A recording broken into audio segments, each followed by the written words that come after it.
Hi, I'm Scott Pettis, Assistant Athletic Director at Northeastern State University, and it's RiverHawk Week here on the Lone Star Conference. Joining me is Matt Cochran, the Interim Athletic Director at Northeastern State. Good morning, Matt. Good morning, Scott. Matt is in his second term as the Interim Athletic Director. Jeff Konya, the Athletic Director at Northeastern State, has accepted a new position at Cal State Bakersfield. So back in a position that I know that you're very excited to take on. Absolutely, Scott. And we're here this morning to talk about RiverHawk athletics and the successes we had this fall. The first thing is the women's soccer program had a pretty successful year. They finished just short of the Lone Star Conference tournament, but Coach Chase Wooten had a winning season and has done some great things and built upon our program, and hopefully we can move on and take that next step next fall. And our men's soccer program, we had some adversity during the year, but our men played hard and were very successful in a lot of their games and a lot of close games we had this past fall. And the exciting thing about the men's soccer program is the leadership change. We've just hired Rob Zlanka as our men's soccer coach, and we're hoping that he can do some great things as him coming from Rhode Island as an assistant there, and hopefully he can do some things and have a great recruiting class and build upon. We'll have an exciting soccer program next fall. Football this year was exciting as well.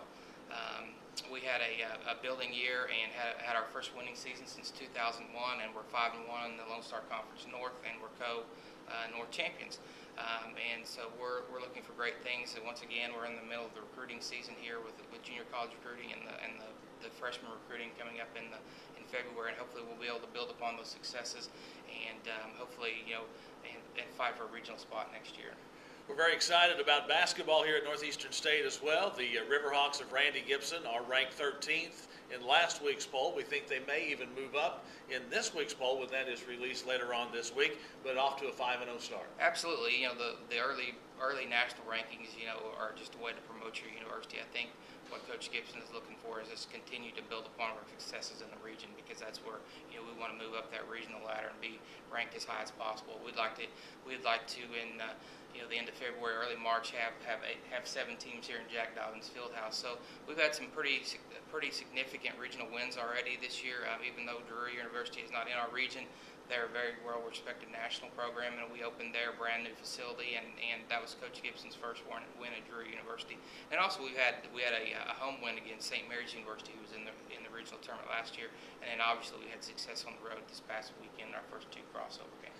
The men of Larry Gibson are off to kind of a rocky start. They're 3-4 on the year, have yet to win on the road. But I think, Matt, if you look at all the positives at Northeastern State University over the years in the Lone Star Conference, you've got to hang your hat on the national championship in men's basketball back in 2003. Absolutely. That's our crown jewel, I guess you could say, since we've been in the Lone Star Conference. Our successes actually came pretty early in the Lone Star Conference. If you remember back in the 99-2000 academic year, we had 11 sports at that time, and all 11 of our sports qualified for postseason play, and 6 of those sports qualified for NCAA tournament play. And our men's football team were semifinalists in the national tournament, and that just kind of continued to build on. 2000 we had success with our football program. We were in the national tournament, and then the big 2-year stretch, I think, for NSU athletics in the Lone Star Conference was the 02-03 and 03-04 year, which obviously the 03 year was the year that the men's basketball team won the national championship. That next year was probably the biggest year that we had. We finished probably as high as we ever have in the Directors Cup standings, because we had our men's team was successful. Our women's team was Sweet 16. Our spring sports, 3 of our spring sports went to the first ever NCAA Spring Sports Festival in 2004, with our women's tennis team finishing 4th in the nation that particular year. Well, Matt, thank you for joining us. We want to invite you to join us all week. It's RiverHawk Week here on the Lone Star Conference. Coming up tomorrow, we'll visit with Randy Gibson, the head coach of the RiverHawk women's basketball team. For Matt Cochran, I'm Scott Pettis, and this is RiverHawk Week on the Lone Star Conference.